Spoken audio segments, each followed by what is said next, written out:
Good morning, ladies and gentlemen. I'm Meadsy69 and welcome back to the channel. Today we're going to be looking at the AMX 30B, a French medium tier 10 tank. Now, I love this tank. I absolutely adore this tank. Now, it is a collectible.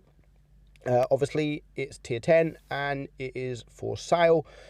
It's a nice tank, but the stat-wise don't really show it. I mean, it's only got 120 millimeters of turret armor, which isn't a lot. It is very troll, but it has got a massive hatch on top. Now, the DPM is not really that great at 2,829 for a medium tank. I mean, the Russians got 3,500. Reload 7.42, and the penetration on the APCR is 263, which isn't great, but it isn't so bad. And on your heat, it has 325. So your heat pen will go through most things that you come up against. HE 58. So it has got a 350 alpha gun on your APCR, 300 on your heat, and 400 on your HE. So to be honest, there's not really much point shooting HE. You're only going to do 50 or so damage. Extra 3.1 aim time and 0.308 dispersion. And it's a very, very quick tank. So aim time is okay, dispersion's okay, not bad at all. So stat-wise, it doesn't seem like a really good tank compared to the Leopard 1, the Russians, the T62, the T22, and the Object 140. That all have about 600-700 DPM more than this tank, which is a lot. It's a very lot. You've also got an E50M, which is pretty much close to this with, it still has more DPM than this, but it has that really good armor to go with it. So where this has not really got much armor. I mean, you can bounce on your turret, but the problem with the turret is it has that massive hatch. And even though the hatch is quite troll, you can actually bounce shots. I have once bounced a shot from a Death Star and a Jaeger at the same time on my hatch. But you really can't, that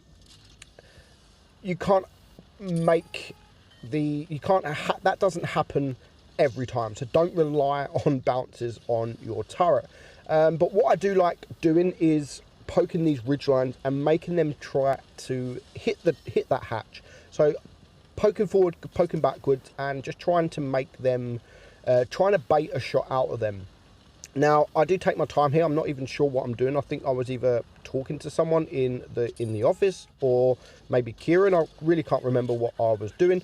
Now, I do take a shot there from the IS-7, but I do get a shot on the standard B. And I didn't mind taking that shot from the IS-7 because it meant a minute and a half into a game, we have cleared a target. So I thought that was good hit point trading. I was prepared to take a shot from a heavy tank to clear a medium auto reloading tank. That is a very, very good tank. Now, what I do here is I can see that the Kiffy fan zone in the waffle needs help, and he's now a one shot, and he's up against one of the best DPM tanks in the game, which is the Object 140. Now, I was shocked to see that the 140 was not Russian Kiffy, because Kiffy's a great player. I mean, a very, very good player, and he would be a good target to clear. So I decide to go and help him, and I'm protecting him. This is what you call hit point trading, and it wins you games. It really does win you battles. And that's why you see it a lot in tournament play. Tournament play, Legion were one of the best teams in the entire world, if not the best, at hit point trading. And you need to do that, but people don't do enough of it in random battles. All they care about is themselves, and as long as themselves don't get shot, then they don't really care. Where you need a lot of it. I mean, it's now 4 against 3. We've got a one shot. Kiffy's still alive, and he is a one shot. And you can see me here trying to bait the shot. Unfortunately, we don't get the bait. But we make him switch to HE, and he only does 200 or so damage. We do take a shot from the IS-7, but it means we can poke forward, and I'm going to go for the KPF because he is the lowest hit point tank. So I'm going to back up, and again, Kiffy is going to come up behind me, and he's using me as protection. You can see just to get his gun round, and we clear a target. I am on 19 hit points, but all that's left now is this IS-7, and it's now 4 against 1. So we can just use this KPF as protection, and we are literally just going to ring-a-ring-a-rosy him. He does somehow miss his shot there, which means we can now get behind him. And I think Kiffy's going to get another shot in on him. Nice high roll there at 438. And Kiffy brings him down to a one-shot, and we are going to clear him. So, great battle. I mean, not the best damage in the world, but I just thought as a team play, especially me and this waffle, we did really, really well. And I think we probably won us the battle. I mean, they didn't do too much damage. But we still did really, really well at clearing those targets, focus firing, hit point trading, and it definitely helped us towards the victory of the game.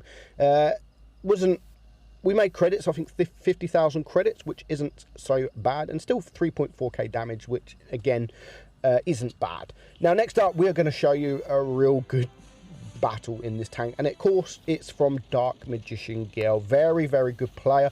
Featured him on the channel quite a few times. Bushka's done a session with him where they've talked, and he's one of the best players in the game, no doubt. And he is on Mayan Ruins, and he's going to poke the middle, and straight away him and the bat chat spot each other. So he does now need to be careful, because if tanks come from the left, they can have side shots, and of course if heavies come, then they're gonna have shots from the left of him. So he's just gonna wait to see what he can do. He's gonna now try and spot the bat chat again. So he's gonna come around this corner. He hasn't spotted anyone else. He does get a shot there on the bat chat, 365. He does now have the AMX 5120, but now there is quite a few tanks in the open. And the KPF 70 Cavalry is coming towards. He misses his shot, so he's going to take this opportunity now to rush this guy, as there is no one else around this area. He could have probably stayed down, but I love what he does here. He's not waiting around. Luckily, the Object 268 misses his shot, and now he is on a long reload. And he has just gone complete YOLO mode, and at the moment, he hasn't taken any damage. He's literally rushed into 3 tanks, and he's still full hit points. Now, the Leopard one is a one-shot if he can high roll. He doesn't manage to clear him, and he does take a shot from the E50. But there comes the Leopard, one shot, he does take him out, and he takes another shot from the E50, but now there is a few tanks just against this guy, and they can just focus fire, and his hit points is going to go down very quickly. So DMG is now on 2,300 DMG. See what I did there? And now he's going to leave the E50 for his guys to clear. I mean, there's a 140. There is an E50. Unfortunately, doesn't quite get that shot, and they still haven't managed to clear him. They need to clear him pretty quickly, and they still haven't done so.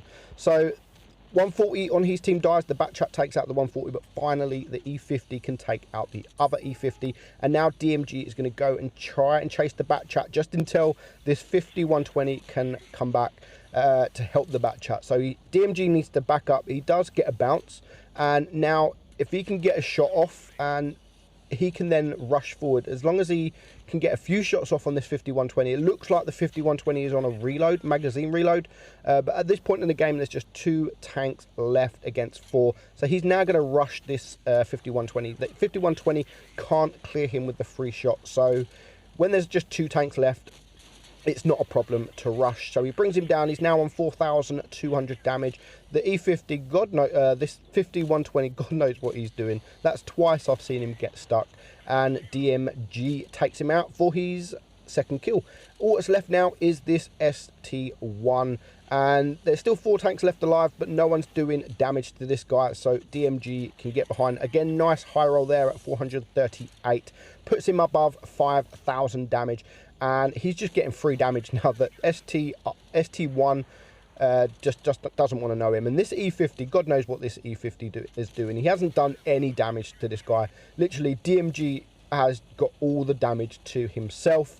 And finally, the E50 goes. But by this time, the ST is just a one-shot. He's going to reload before this guy, and he can clear him for his 3rd kill. Lovely battle, 6,200 damage. Made it look so easy. So that is the 30B, guys. A very, very good tank. I'm not sure how it's coming. I think it's in a bundle for gold, maybe. But it's definitely worth thinking about getting, because it is an enjoyable tank, even though the stats don't show it. Hope you enjoyed the video. I'm Meadsyre69, and I'll catch you soon. Bye-bye.